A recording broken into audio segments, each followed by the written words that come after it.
My neighbors laughed when I shared my last piece of bread with a homeless man. They called me a fool, a pathetic old man who had nothing better to do with his final scraps.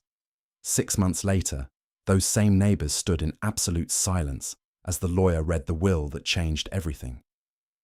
The homeless man I had treated with kindness. He had been a billionaire in disguise, testing the hearts of everyone in our wealthy neighborhood. And I was the only one who passed. Let me tell you how a single act of kindness cost me everything I had left and gave me more than I ever dreamed possible. I am Elias Hayes, 78 years old, a widower living in the shadow of millionaires. My wife, Martha, passed away 3 years ago. Cancer took her slowly, painfully, and by the time she left me, the medical bills had consumed most of our savings. We had been comfortable once, not wealthy, but comfortable. After 40 years of marriage, after raising 3 children who now lived scattered across the country with their own families and problems, after working my entire life as a high school history teacher, I found myself alone in a house that felt too big and too empty in a neighborhood that had changed beyond recognition. The house was the only thing I had left. Martha and I bought it 45 years ago when this area was nothing but dirt roads and promise. We were young then, hopeful, full of dreams. The neighborhood grew up around us, transforming from modest family homes into a showcase of wealth and excess. McMansions replaced the simple houses. German luxury cars appeared in driveways. The demographics shifted, and suddenly, Martha and I were the relic of a forgotten era in our own community. My neighbors today are Victor and Tiffany Montgomery. They moved in 5 years ago, tearing down the charming cottage that previously occupied the lot and building a 12,000 square foot monument to their success. Victor made his fortune in tech, some app that connected people who wanted to share private jets or something equally absurd to my old-fashioned sensibilities. Tiffany was 30 years his junior, a former model who now dedicated her time to charity galas and interior design. They had everything money could buy, including the confidence that their wealth made them better than everyone around them. To them, I was a curiosity. The old man in the outdated house who drove a 15-year-old Honda and mowed his own lawn. They tolerated my presence in the neighborhood, the way one tolerates a stain on an otherwise pristine carpet, with barely concealed disdain and the quiet hope that it would eventually disappear. The winter had been particularly harsh that year. My heating system, old and inefficient, struggled to keep the house warm. I wore layers inside, wrapped myself in Martha's old quilts, and tried not to think about the heating bill that would arrive in January. My pension covered the basics, but the unexpected costs, the roof repair in autumn, the car battery that died in November, the prescription medications that Medicare didn't fully cover, these were slowly eroding what little financial cushion I had left. On that particular morning, I had exactly $7.43 in my wallet. My next Social Security check wouldn't arrive for another 4 days. The refrigerator held the remnants of my weekly groceries: half a loaf of bread, some peanut butter, a few apples that were past their prime, and a container of oatmeal. I had been stretching my food budget, eating smaller portions, skipping meals when the hunger wasn't too demanding. It was a dignity I kept hidden from the world. Elias Hayes, former educator, respected member of the community, reduced to counting slices of bread and wondering if he could afford to turn up the thermostat. I remember walking to the corner that morning. It was a Tuesday, grey and cold, the kind of day that made old bones ache. I had a routine, a short walk to maintain some semblance of fitness, a stop at the small park 2 blocks away, a moment of quiet reflection before returning to my empty house. The neighborhood was quiet at that hour. The wealthy were either still sleeping in their heated mansions or already commuting to their important jobs. I had the streets to myself. That's when I saw him. He was sitting on a bench near the park entrance, hunched against the cold, wrapped in layers of mismatched clothing that had clearly seen better days. His beard was grey and unkempt, his face weathered by years of exposure to elements that showed no mercy. A shopping cart beside him held his worldly possessions: a sleeping bag, some empty bottles, a few plastic bags containing mysteries I could only imagine. He was, by every visible measure, a man who had fallen through the cracks of society and been forgotten. I had passed homeless people before. In my younger years, I would occasionally drop $1 in a cup or buy someone a sandwich. But age had made me more cautious, more cynical. I had heard the stories, the scams, the addictions, the choices that led people to the streets. I had convinced myself that my limited resources were better spent elsewhere, that I couldn't save everyone, that my small contributions would make no real difference. But that morning, something was different. Perhaps it was the cold, the way it bit through my layers and reminded me how lucky I was to have a home to return to. Perhaps it was Martha's voice in my memory, her gentle reminders that kindness was never wasted, that we were put on this earth to help one another. Perhaps it was simply that I was tired of being alone, tired of counting pennies, tired of feeling like I was just waiting for the end. Whatever the reason, I stopped. The decision to stop wasn't logical. It wasn't rational.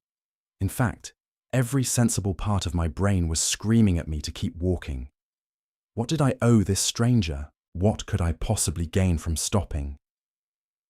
The smart move, the safe move, was to continue on my way and let him remain invisible, just another fixture of the urban landscape that I could conveniently ignore.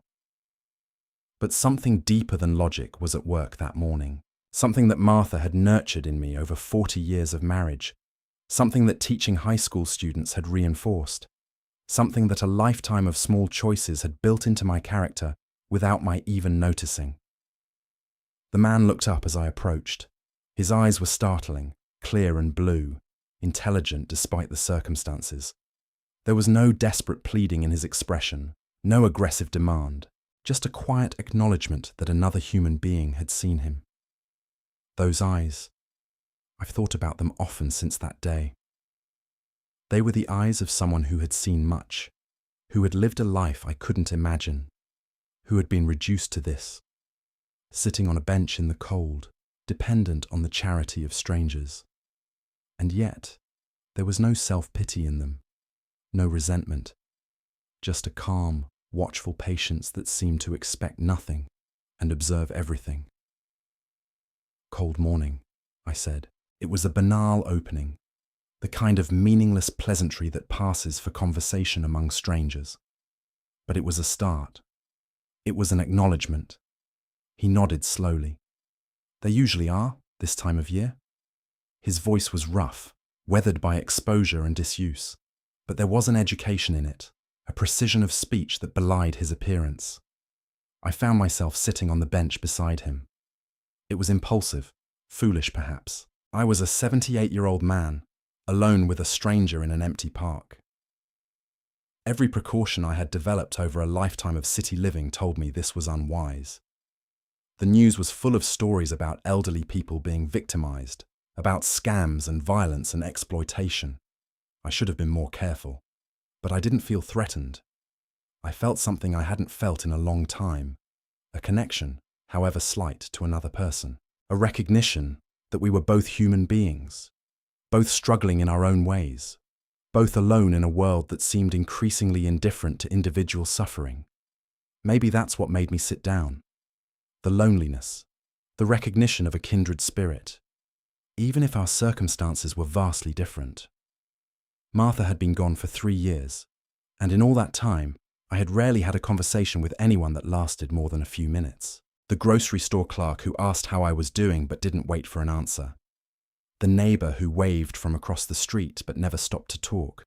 My children who called on holidays and birthdays but had their own lives, their own problems, their own priorities. I was lonely, and maybe, in his own way, so was he. "I'm Elias," I said. "Arthur," he replied. "Arthur Blackwood." The name meant nothing to me at the time. I would learn later that it should have meant everything, that Arthur Blackwood was one of the wealthiest men in the country, a self-made billionaire whose name appeared regularly in the financial pages and society columns. But sitting there on that bench, he was just Arthur, a homeless man with kind eyes and a weathered face. We sat in silence for a moment. The wind picked up, carrying with it the promise of snow. I could feel the cold seeping through my coat, settling into my joints, reminding me of all the reasons I shouldn't be sitting on a metal bench in the middle of winter. But I didn't move. There was something about the silence that felt right, something about the shared stillness that was more comforting than any conversation could have been. I watched Arthur pull his thin coat tighter around himself, and I felt something shift inside me. It was more than sympathy, more than pity. It was recognition. The understanding that this man, this stranger, was me. Not literally, of course. I had a home, a pension, a life that was modest but secure. But under different circumstances, with different choices, with different luck, any of us could end up here. That's what the wealthy never understood, or chose to forget. The distance between prosperity and desperation was shorter than anyone wanted to admit. "Have you eaten today?" I asked. He smiled, a faint expression that barely moved his lips. "Not yet, but the day is young." There was a dignity in his response that struck me. He wasn't begging, wasn't pleading. He was simply answering a question, stating a fact, as if food was something that would eventually appear rather than something he desperately needed. I reached into my pocket and withdrew my wallet. The $7.43 stared back at me.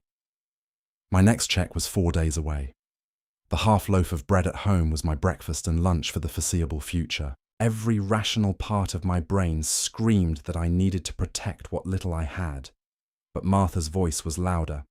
I pulled out a $5 bill, all I had in paper currency, and then, after a moment's hesitation, the rest in coins.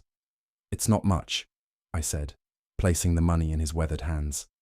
"But maybe it can help you get something warm to eat." Arthur looked at the money, then at me. His expression was unreadable. "Why?" he asked simply. "Because I've known cold and hunger," I said. "Not like this, maybe, but enough to understand. And because someone once told me that kindness is the only thing that doesn't diminish when you give it away." He studied my face for a long moment. "You're not wealthy," he said. It wasn't a question. "Your clothes are clean, but old.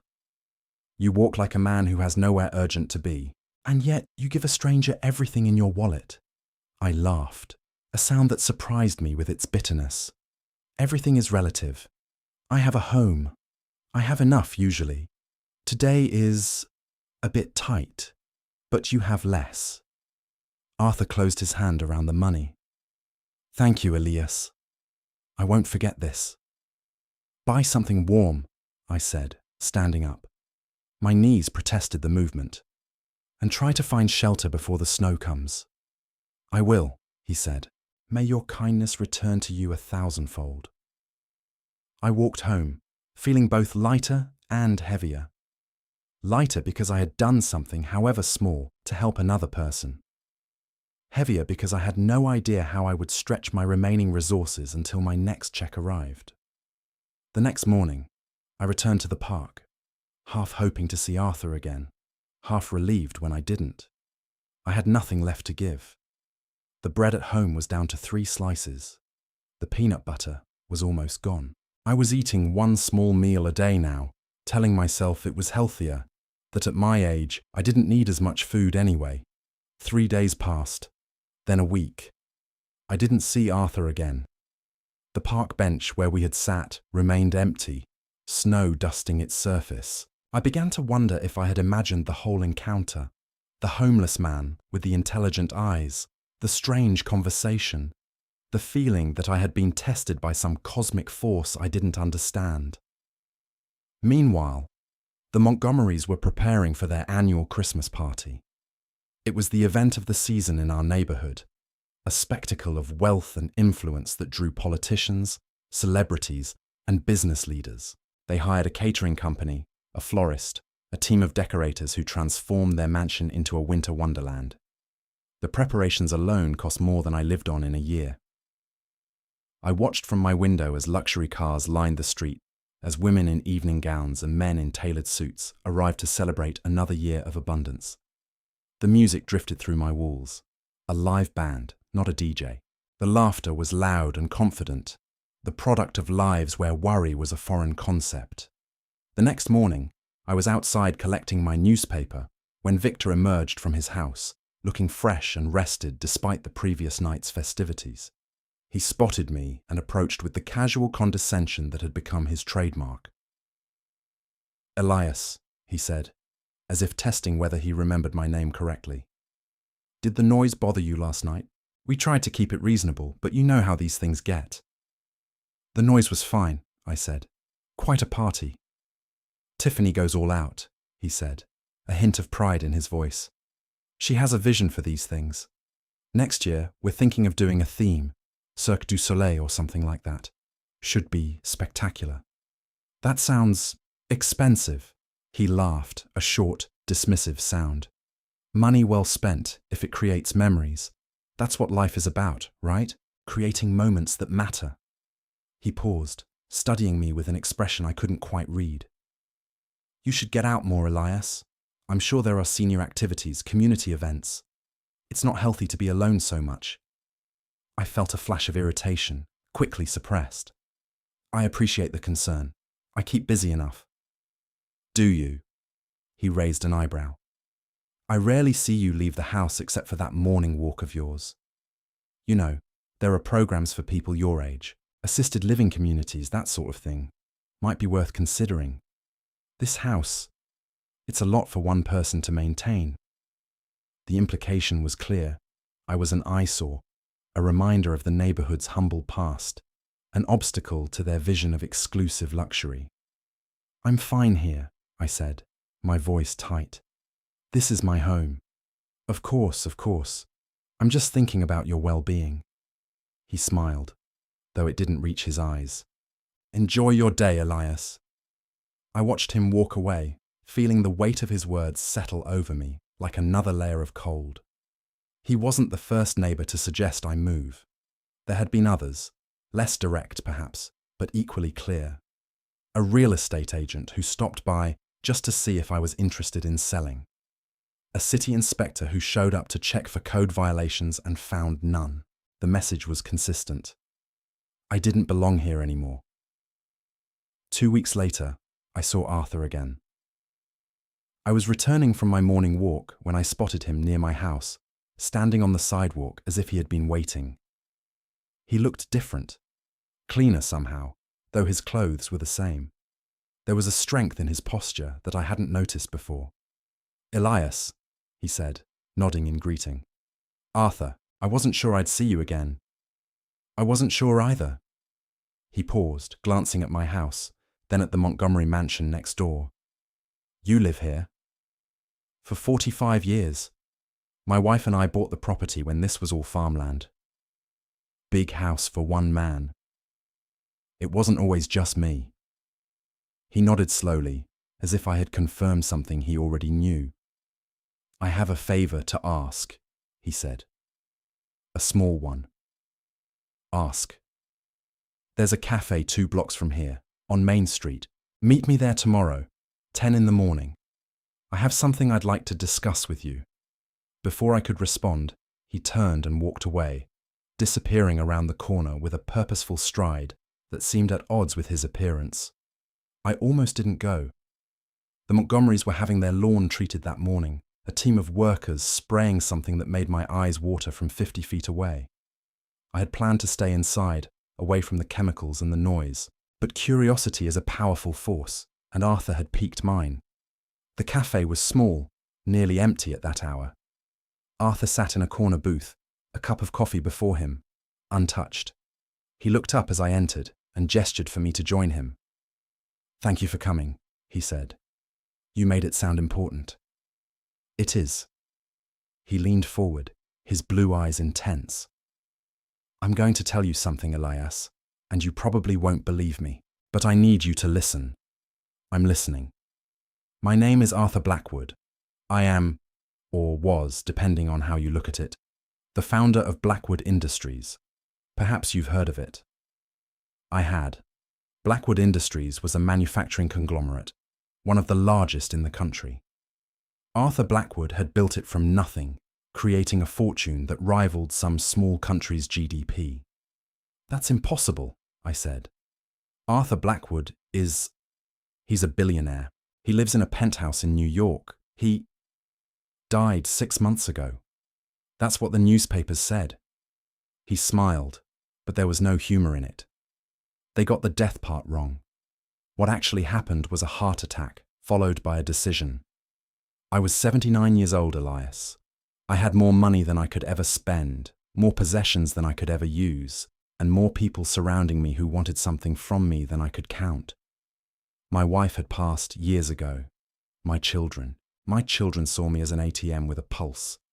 My friends, such as they were, had long since been replaced by business associates and social climbers. He took a breath.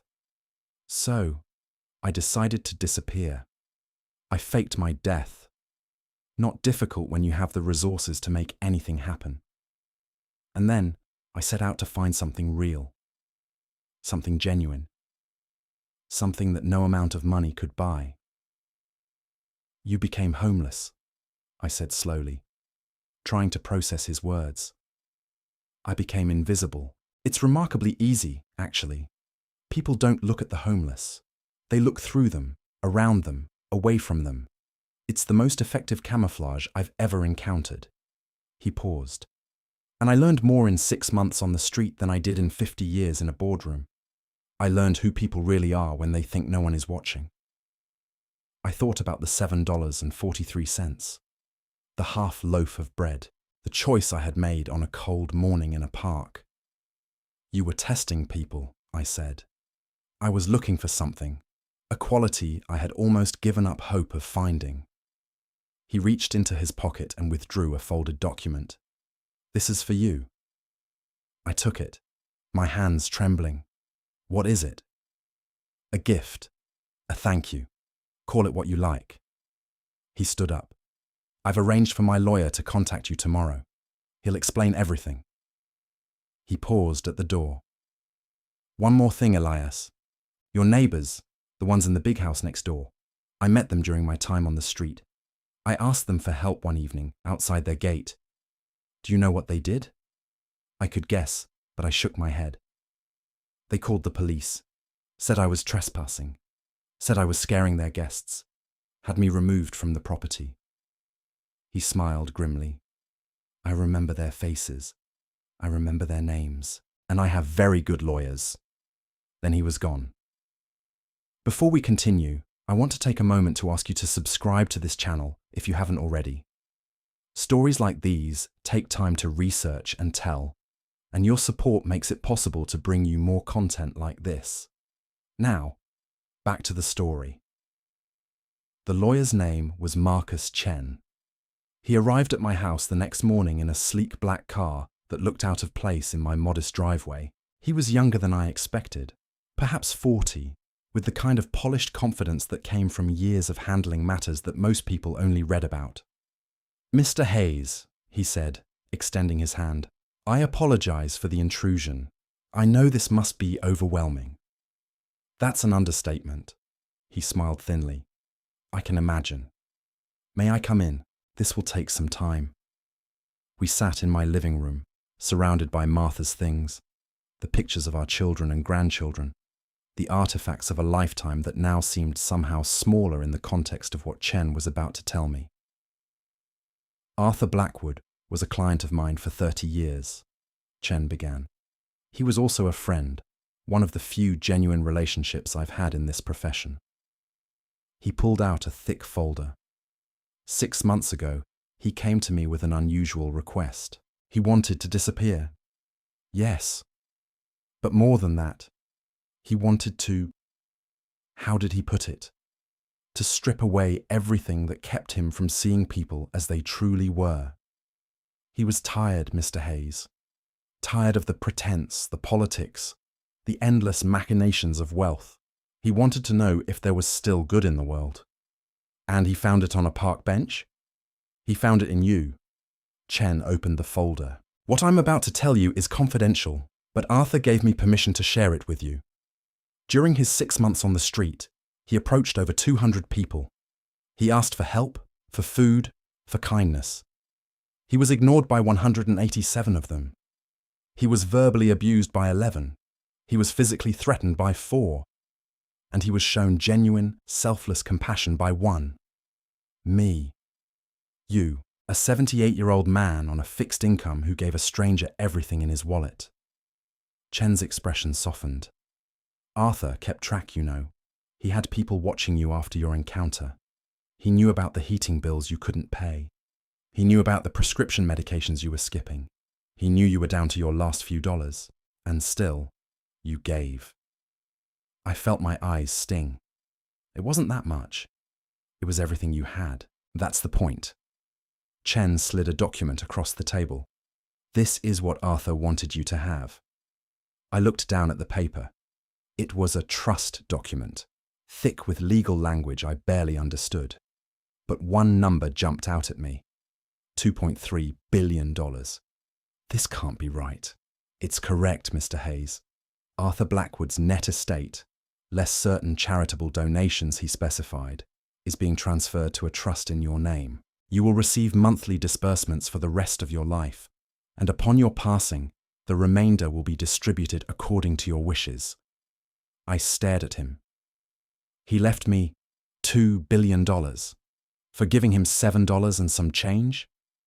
He left you $2 billion for being the kind of person who would give a stranger their last dollar, for restoring his faith in humanity, for proving that goodness still exists, even in the most unexpected places.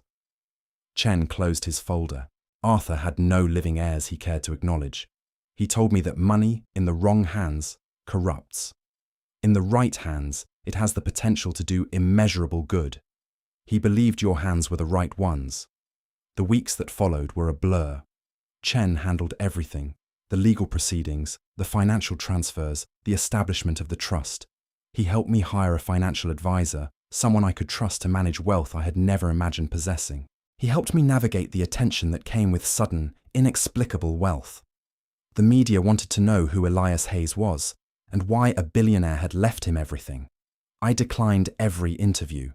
This wasn't a story I wanted to share with the world. It was a story I was still trying to understand myself. But there was one piece of unfinished business. Victor Montgomery was in trouble.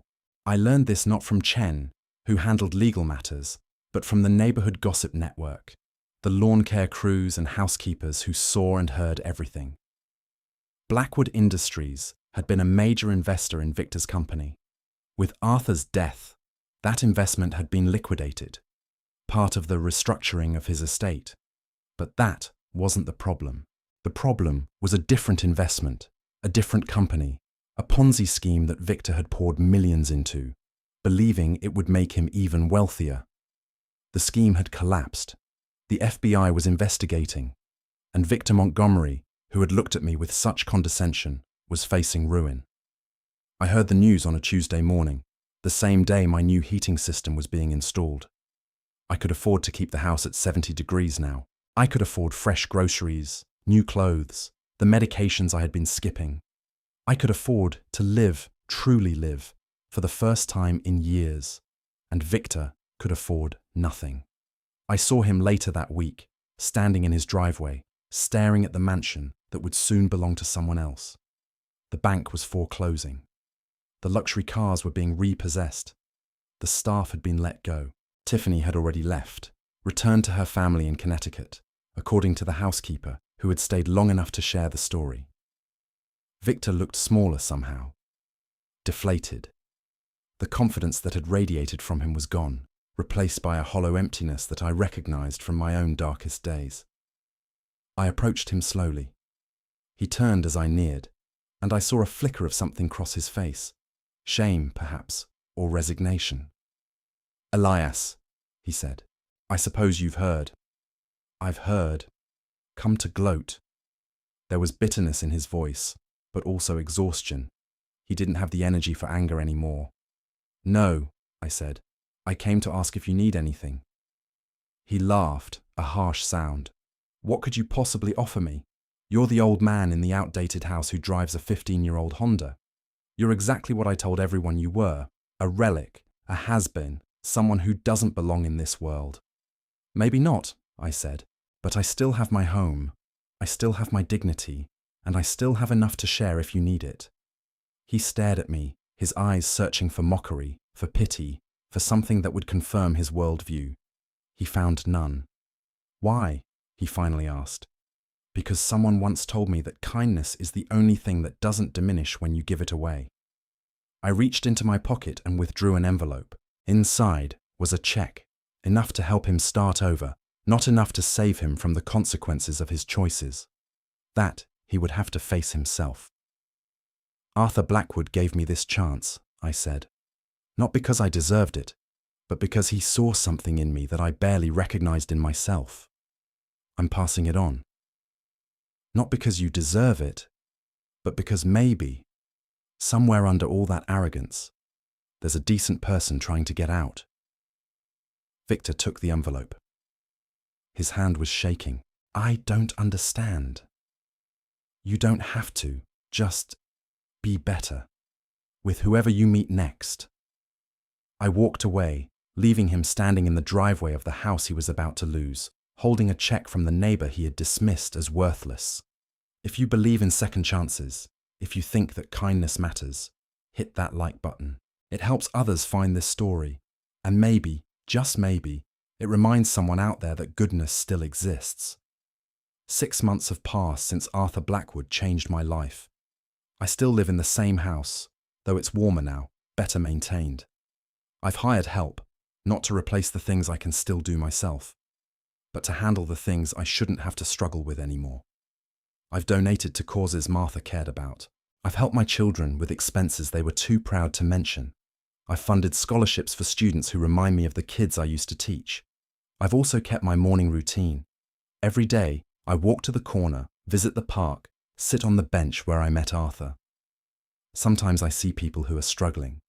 Not always homeless, not always obvious, but struggling nonetheless.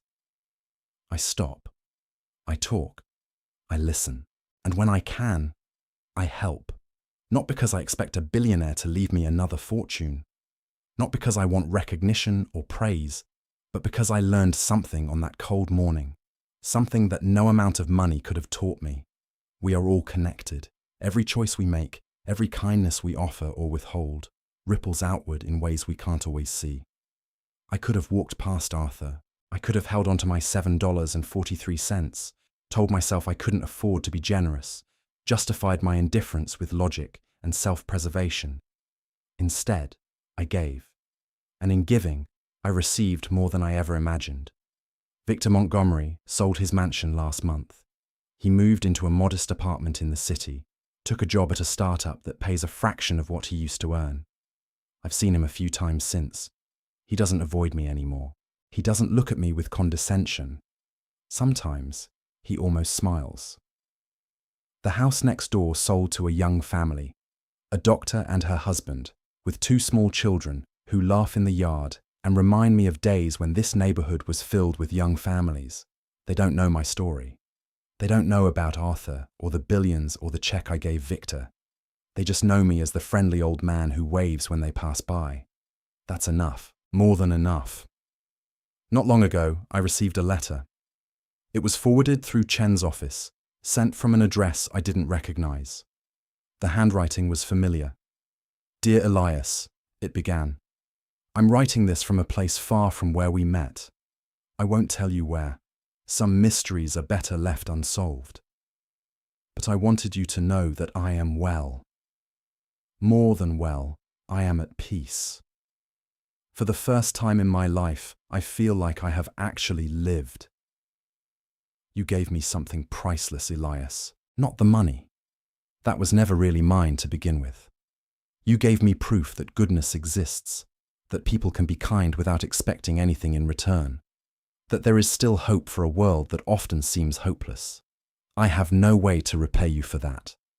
Then again, I suspect you don't want repayment.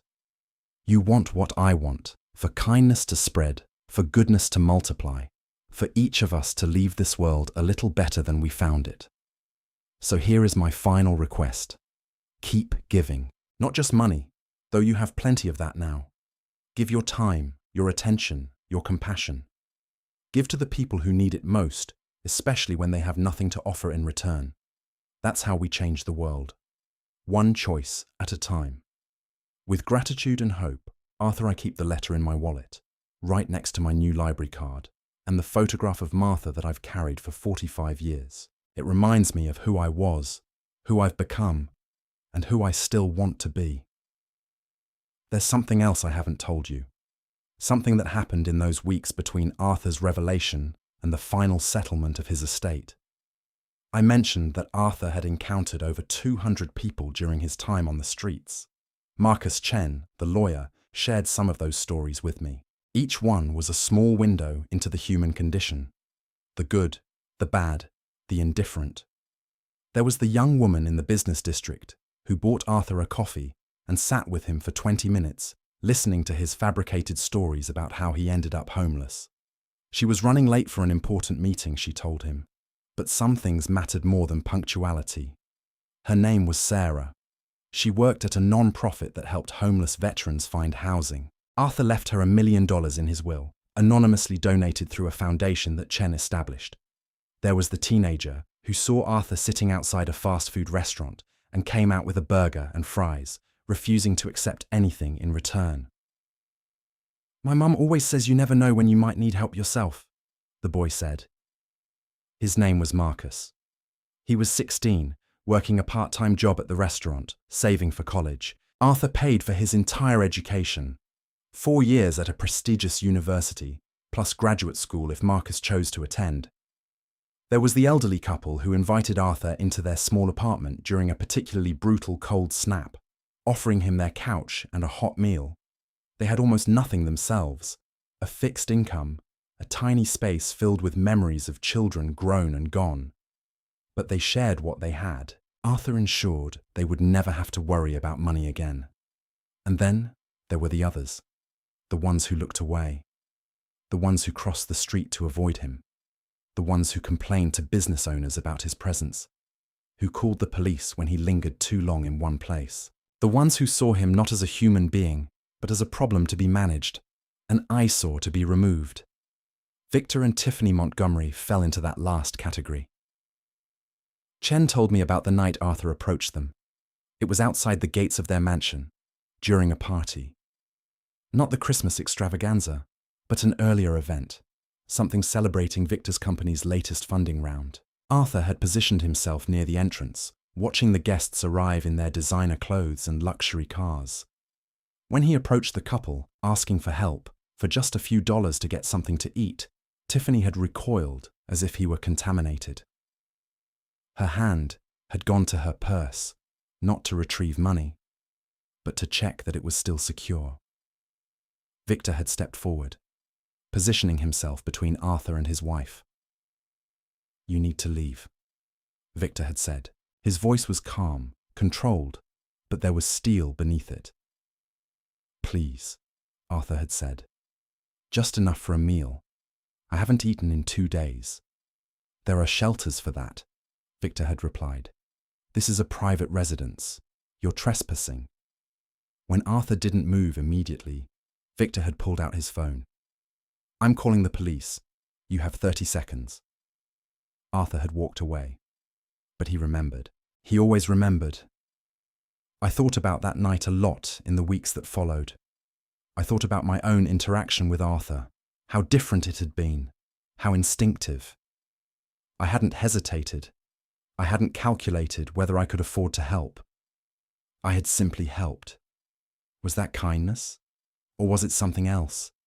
A kind of foolishness, a lack of self-preservation that age should have cured me of. Martha would have known the answer. She always knew the right words for these moments. "Kindness isn't about what you can afford, Eli," she used to say. "It's about who you are when no one is watching. It's about the choices you make when there's no benefit to you, when no one will know if you choose yourself instead." I missed her terribly in those weeks. I wanted to tell her about Arthur, about the money, about everything. I wanted her to help me make sense of it, to tell me what I should do with this unexpected fortune. But she was gone, and I was left to figure it out on my own.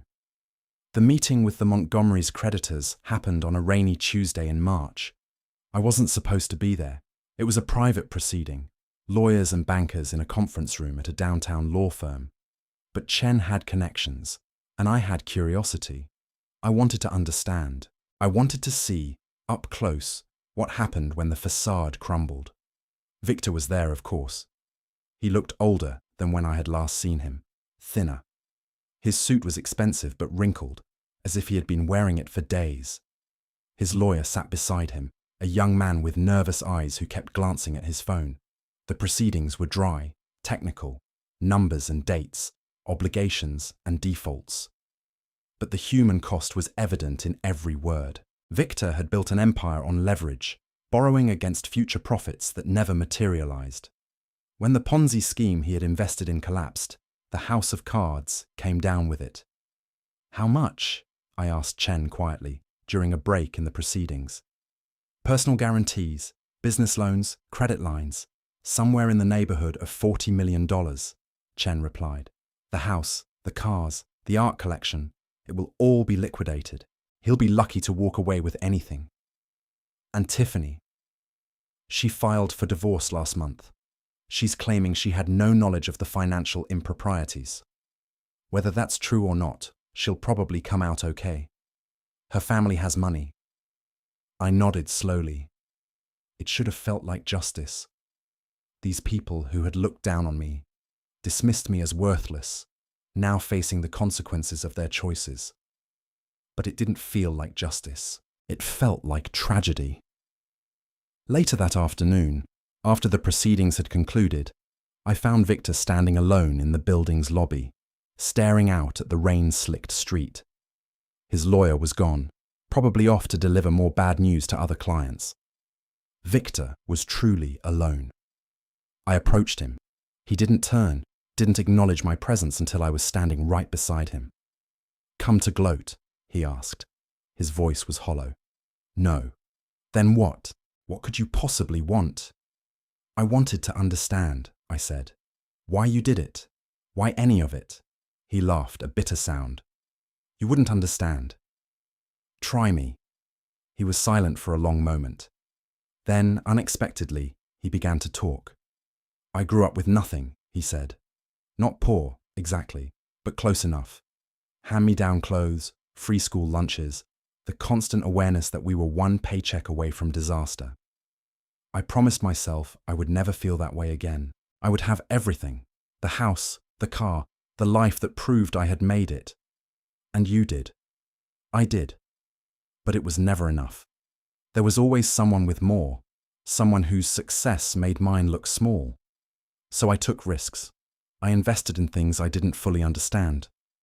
I bet everything on the next big thing, and the next, and the next." He shook his head. "It was never about the money, not really. It was about proving that I belonged, that I deserved to be here. And now? Now I have nothing. Less than nothing." He turned to look at me. "You know what the worst part is? The people I was trying to impress, the billionaires, the celebrities, the power brokers, they won't even remember my name in 6 months. I destroyed everything, trying to get into a club that never wanted me." I thought about Arthur then, about his billions, his empire, his decision to walk away from it all, about what he had discovered when he stripped away the money and the status and the pretense. "It's not about them," I said quietly. "It never was." "What do you mean?" "The people who matter, they don't care about your house or your car or your investments. They care about who you are when you have nothing left to lose.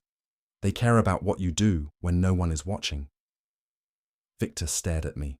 "Is that supposed to be comforting?" "It's supposed to be true." I reached into my pocket and withdrew the envelope I had brought. Not a check this time, but something else. A card with Chen's contact information. "My lawyer," I said. "He knows people who can help you start over. Not bail you out, that's not what you need, but help you figure out what comes next." Victor took the card. His hand was shaking. "Why?" "Because someone did the same for me once. And because I think there's still a decent person in there somewhere. Maybe buried pretty deep, but there." He didn't say thank you. He didn't need to. I saw it in his eyes, the confusion, the gratitude, the first glimmer of something that might have been hope. I am Elias Hayes. I am 80 years old now. I have more money than I can ever spend.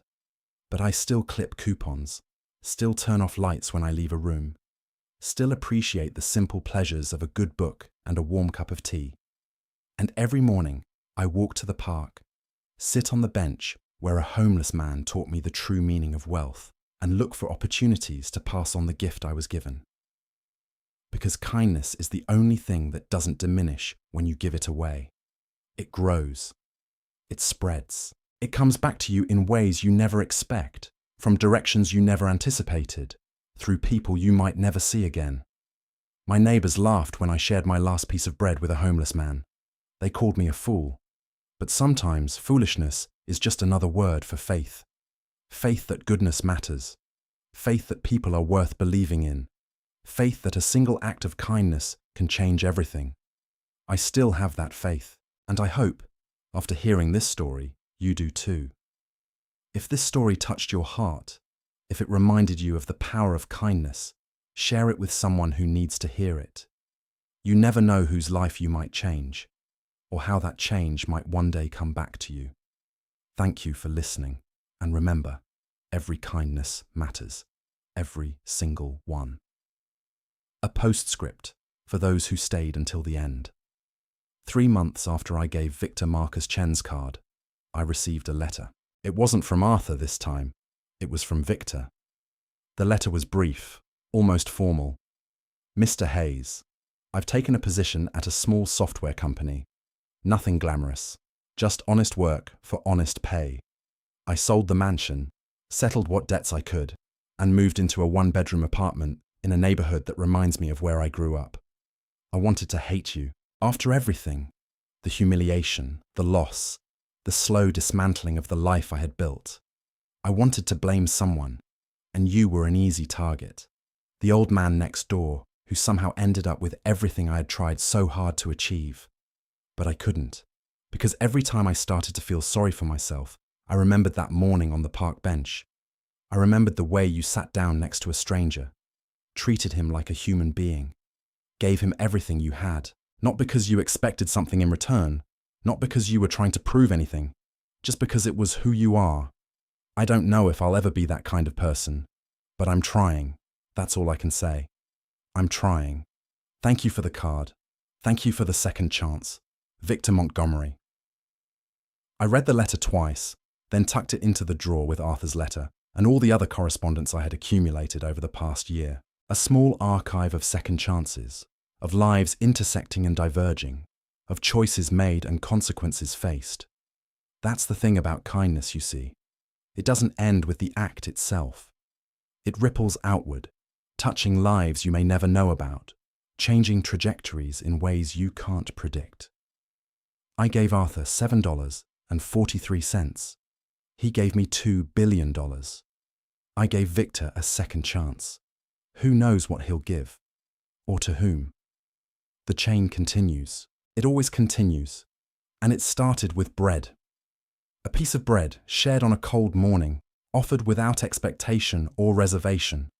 The smallest gesture, the largest impact. That's what I want you to take from this story. Not the money. The money was just a plot device, a twist that makes for good storytelling. What matters is the choice. The moment when you have to decide who you are and what you stand for. We all face those moments, every day in ways large and small. The homeless person you pass on the street. The elderly neighbour who lives alone. The colleague who's struggling and too proud to ask for help. The stranger who needs something you could give, if you were willing to give it. What do you do in those moments? Do you walk past? Do you calculate the cost? Do you tell yourself you can't afford to care? Or do you stop? Do you give? Do you choose kindness, even when it costs you something, even when there's nothing in it for you? That's the question. That's always the question. Arthur asked it of 200 people. 1 answered correctly. What will your answer be? If this story moved you, share it, not because it will benefit me. I have more than I need. Share it because someone out there needs to hear it. Someone is facing their own choice right now, and maybe, just maybe, this story will help them choose kindness. And if you're that person, if you're standing at a crossroads, wondering whether to give or to hold back, I hope you remember Elias Hayes, 78 years old, with $7.43 in his pocket, choosing to share his last piece of bread with a stranger. It was the best decision he ever made. It might be the best decision you ever make too. Thank you for listening.